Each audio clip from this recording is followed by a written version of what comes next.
当所有人都在为黄金破历史新高而疯狂的时候，真正聪明的投资者其实在想的是完全不一样的事情。你有没有发现一个很奇怪的现象？每当媒体开始大肆报道某个资产创新高的时候，散户就会一窝蜂的冲进去，可是这个时候就是最危险的时候。但是这一次黄金的情况可能完全不一样。为什么我会这么说？因为这一次推动金价上涨的不是散户的疯魔情绪，而是一群你想象不到的买家。全球各国的央行，更震撼的是华尔街巨头高盛刚刚抛出了一个让整个金融界都震惊的预测，黄金可能飙升到$5000。为什么连最保守的央行都开始加速囤积黄金？更重要的是，这对我们普通投资者来说到底意味着什么？那跟它关系密切的穷人的黄金、白银是不是也会跟着大涨？还有最近跟黄金一样火热的加密货币，像是比特币，它的走势又该怎么看？如果你心中也有这些疑问，那么恭喜你，这条影片就是为你准备的。今天我不仅会带大家深入科普一下黄金这个古老又神秘的资产，还会从基本面和技术分析两个维度，全方位拆解这次黄金大涨背后的秘密。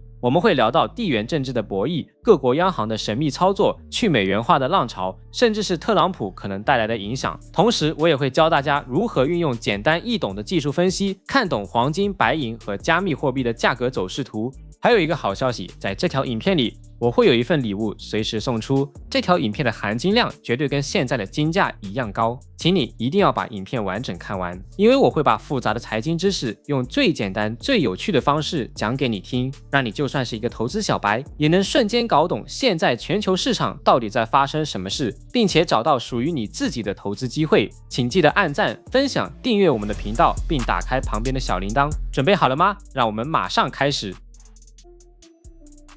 很多人对黄金的印象可能还停留在婚嫁时的金饰，或是电影里金光闪闪的金条，但黄金的价值远远不止于此。从人类文明开始，黄金就扮演着货币和价值储存的角色。为什么是黄金而不是石头或贝壳？因为黄金有几个无可取代的特性：稀有性、稳定性，它几乎不与任何物质产生化学反应，所以不会腐蚀，易于分割和携带，这让它成为了跨越千年、跨越文明的硬通货。你可以把黄金想象成金融世界里的定海神针。当经济风平浪静的时候，大家可能更喜欢去投资股票、房地产这些能带来更高回报的资产。这时候黄金可能显得没那么吸引投资者。但是，一旦外面狂风暴雨，比如发生战争、经济衰退，或是大家对政府印的钞票失去信心的时候，这根定海神针的价值就立刻凸显出来了。因为不论世界怎么变，政府怎么换，黄金本身的价值是永恒的。这就是为什么我们称它为避险资产。理解了黄金这个最根本的属性，你才能明白为什么在今天这个充满不确定性的世界里，黄金会变得如此炙手可热。那这次黄金的涨势到底有多疯狂？我们先来看看数据。从2024年开始，黄金价格就一路高歌猛进，最高涨幅超过40%。进入2025年，这股势头完全没有停下来的意思。就在最近，现货黄金价格持续创出历史新高，年初至今的涨幅相当惊人。这个表现远远跑赢了大部分国家的股票市场。就在市场情绪达到高点的时候，高盛的分析师们发布了一份报告，他们的基本预测是金价在2026年底会达到$4300，但他们同时提出了一个更引人注目的情境：如果美国私人投资者将他们持有的国债资金仅转移1%到黄金市场，那么金价理论上将会飙升到大约$5000。为什么高盛会做出如此大胆的预测？他们看到了什么我们普通投资者可能忽略的信号？高盛的报告里提到了一个关键趋势：今年9月，全球黄金 ETF， 也就是追踪黄金价格的基金，出现了创纪录的资金流入，远远超过了市场原本的预期。这说明现在冲进黄金市场的不只是短线投机的热钱，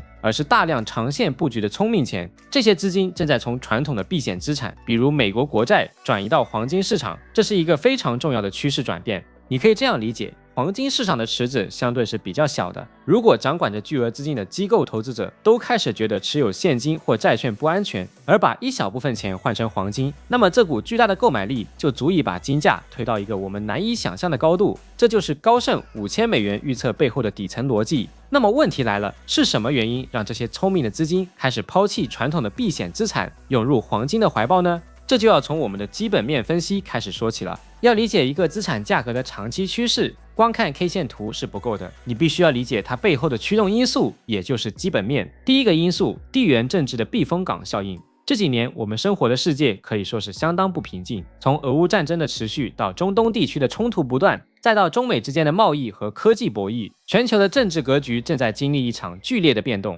这种高度的不确定性就像一颗定时炸弹，让全球的投资者都感到焦虑。在这种时候，钱放在哪里最安全？股票市场可能因为一则新闻就暴跌，货币可能因为一场制裁就大幅贬值。这时候，黄金作为不属于任何一个国家的超级主权资产，它的避险价值就开始受到关注。不过，我们要澄清一个常见的误解，并不是每一次战争或冲突，黄金都会上涨。历史数据显示，战争对金价的影响其实很复杂。有时候战争初期金价会下跌，有时候冲突结束后金价反而走高。关键在于市场更关注的是持续性的不确定性，而不是单一事件本身。当前这轮金价上涨的特殊之处在于，我们面对的不是单一的地缘冲突，而是多重持续的全球性不稳定因素。这种长期的不确定性环境，才是真正推动资金流向黄金这个终极避险资产的根本原因。因为在混乱的时代，持有实实在在的黄金，确实比持有可能被制裁、被冻结的金融资产更让人安心。第二个因素，全球央行的淘金热。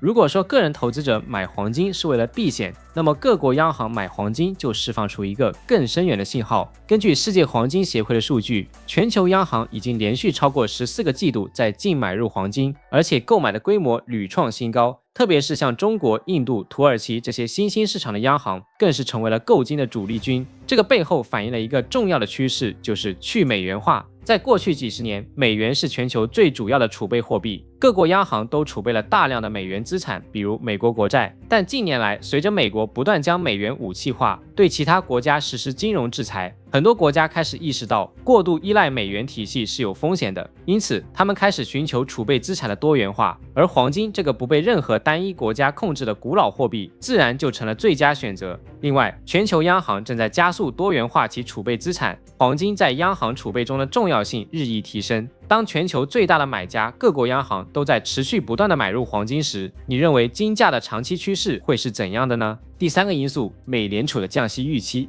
除了地缘政治和央行买金，影响金价最直接的因素就是美国的货币政策，特别是利率。这里有一个非常重要的投资原则，大家一定要记住。黄金价格与实际利率通常呈现负相关关系，这是什么意思呢？黄金本身是一种不会生蛋的鸡，你持有一块黄金，它不会像股票一样给你分红，也不会像债券一样给你利息。所以当市场利率很高的时候，比如把钱存在银行或者买国债，能获得5%的利息，那么持有黄金的机会成本就很高了，因为你为了持有黄金，放弃了那5%的无风险收益。在这种情况下，黄金的吸引力就会下降。但反过来，如果市场利率很低，甚至是负利率，你把钱存在银行还要倒贴保管费，那么持有黄金这个不会生蛋的鸡就显得很有吸引力了，因为至少它不会让你的购买力减少。这就是为什么在低利率和宽松货币的环境下，金价往往会表现得非常强势。而现在我们正处于一个什么样的环境？没错，就是美联储降息周期的开端。市场普遍预期，为了应对可能出现的经济放缓，美联储将在未来持续降息。这个意味着美元的实际利率将会走低，持有黄金的机会成本大大降低，这对金价来说无疑是一个长期且强大的支撑。第四个因素，特朗普政策的不确定性溢价。自从2025年1月特朗普重返白宫以来，特朗普已经兑现了他的竞选承诺，实施了一系列激进的贸易政策，金价已经上涨了近45%。投资者看到全球贸易体系正在经历一场前所未有的重构，这种结构性的不确定性让投资者纷纷涌向黄金避险。更重要的是，特朗普政府还对美联储施加持续压力，要求更宽松的货币政策来抵消关税的通胀影响。这种政治干预货币政策的做法，进一步削弱了市场对美元体系的信心。当政治力量开始影响央行独立性时，黄金作为政治中性资产的价值就更加凸显了。这就是为什么我们看到，每当特朗普发表新的关税言论，金价就会创出新高。市场已经意识到，这不是短期的政策调整，而是美国对外经济战略的根本性转变。在这种新常态下，黄金的避险价值得到了前所未有的验证。所以，当你把这4驾马车——地缘政治、央行购金、降息预期、政治不确定性放在一起看的时候，你就会发现，这次黄金的牛市并不是空穴来风，而是由一系列强大且持久的基本面因素共同推动的。这不是一场短期的炒作，而可能是一个长周期的结构性牛市的开端。讲完了黄金，我们来看看白银。在投资界，白银常被称为穷人的黄金，因为它的价格比黄金便宜得多。但白银绝不仅仅是黄金的廉价替代品，它自身的投资逻辑可能比黄金更加令人兴奋。黄金和白银的关系，我们通常用一个指标来衡量，叫做金银比，也就是用1盎司黄金的价格可以购买多少盎司的白银。这个比率在历史上不断波动，但有一个有趣的现象，在贵金属牛市的初期，通常是黄金率先上涨，金银比会被拉得很高。但当牛市进入下半场，白银的涨幅往往会后来居上，跑赢黄金，从而使金银比回归到历史均值。你可以把黄金和白银的关系想象成哥哥和弟弟，哥哥黄金比较稳重，先出发探路，弟弟白银比较活泼，看到哥哥走的路安全了，他不仅会跟上，还会跑得更快，更有爆发力。这背后的原因，除了市场规模更小，更容易被资金撬动之外，还有一个关键点，那就是白银的双重属性。黄金的需求绝大部分来自于投资和珠宝首饰，它的工业用途占比很小，不到10%。所以黄金是一个非常纯粹的金融资产，但白银不一样，白银的需求中有将近一半来自于工业应用，它是导电性和导热性最好的金属，被广泛应用于电子产品、太阳能光伏板、新能源汽车、5G 通讯等领域。这些领域恰恰是未来全球经济发展的核心方向，这就赋予了白银一个非常独特的优势。当经济衰退、市场恐慌时，它的贵金属属性会发挥作用，跟随黄金一起成为避险资产。当经济复苏、科技发展加速时，它的工业金属属性又会让它的需求大幅增加，推动价格上涨。换句话说，无论是避险情绪升温，还是未来科技革命的推进，白银都能从中受益。这也是为什么很多人认为，在当前的环境下，白银的投资潜力甚至可能超过黄金。它就像一根被压缩到极致的弹簧，一旦黄金的牛市得到确认，这根弹簧的爆发力将会非常惊人。好了，讲完了宏观的基本面，我们最终还是要落实到交易本身。作为一个专业的交易员，我一直强调，基本面告诉我们买什么，而技术分析告诉我们什么时候买。接下来我就用最简单的方式带大家看看黄金和加密货币的技术图表，你会发现看懂价格的语言其实一点都不难。我们打开黄金的图表，可以看到其实黄金价格并不是45度一直往上涨的，中间会有一个盘整的过程。例如我们可以看到今年的4月到8月，股价在一个横行发展的过程，这个过程就是市场上买方和卖方双方在角力的时候。而随着盘整期的后段，我们可以发现每一次下跌回撤的幅度越来越少，俗称波幅收窄，也就代表卖方的力度逐渐减弱。当市场上卖方被消化，由买方主导，就很容易推升股价。因此当8月26号黄金的股价突破了盘整的区间，代表市场重新由买方主导，股价就很容易出现爆发性的涨势。我们看到10天线从下方突破了50天线，这个是非常经典的看涨信号。黄金交叉，它告诉我们市场的趋势从中短期来看，多头在主导市场，而且你会看到价格在几次回调的过程中，都能在10天线附近获得有效的支撑，然后继续向上攻击。这个说明短期趋势非常健康，多头的力量非常强大。接着我们看另一个重要的指标，成交量。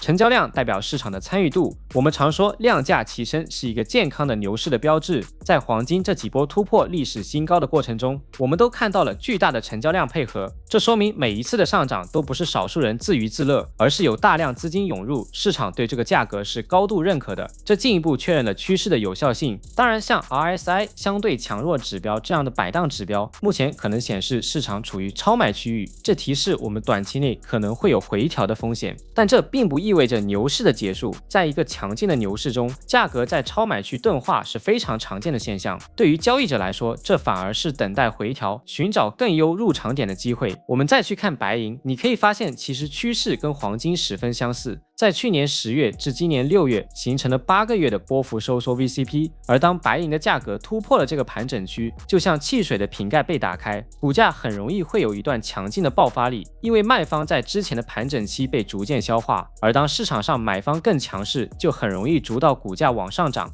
讲完黄金和白银，我们顺便也用同样的逻辑快速看一下比特币。很多人觉得加密货币很玄，波动很大，看不懂，但其实技术分析的原理是相通的。我们同样打开比特币的日线图，看它的50天线和200天线，你会发现比特币在经历了长时间的熊市盘整后，在今年早些时候也同样出现了黄金交叉，价格站稳在所有均线之上，并且均线系统呈现出漂亮的多头排列，这就是一个典型的趋势反转信号。同时我们也可以在图表上画出趋势线和价格通道，你会发现比特币的价格在一个清晰的上升通道中运行，每一次回踩通道下轨都是一个潜在的买入机会，而每一次触及通道上轨都可能面临短期的压力。这就是技术分析的魅力，它不需要你去研究复杂的区块链技术，也不需要你去猜测哪个项目方会不会跑路，它只是客观的告诉你，当前市场上多头和空头谁的力量更强，价格最有可能朝哪个方向运动。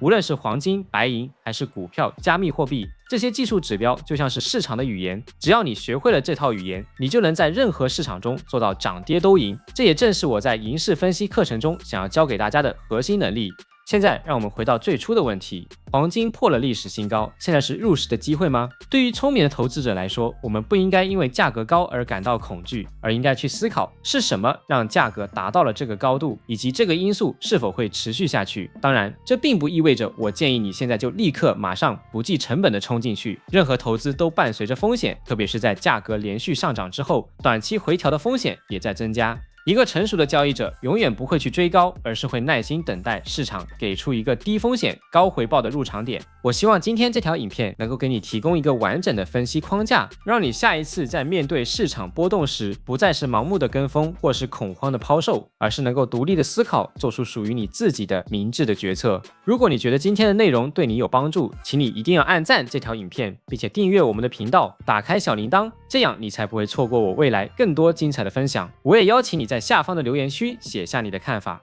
你认为黄金真的会到$5000吗？你更看好黄金还是白银？最后有一个好消息要告诉大家，为了回馈粉丝们一直以来的支持，我的影视分析公益课正式推出。这堂课是我过去10几年的投资经验总结出来的精华，里面的3个秘诀告诉你如何在股票市场里长期稳定获利。无论股票市场在顺风期还是逆风期，都能不断的买到强势股，这些都毫无保留的分享给大家。这堂课是完全免费的，目的是帮助更多的人建立起自己的交易系统，在投资的道路上少走弯路。请立即点击资讯栏链接了解课程详情吧。我们下期影片再见。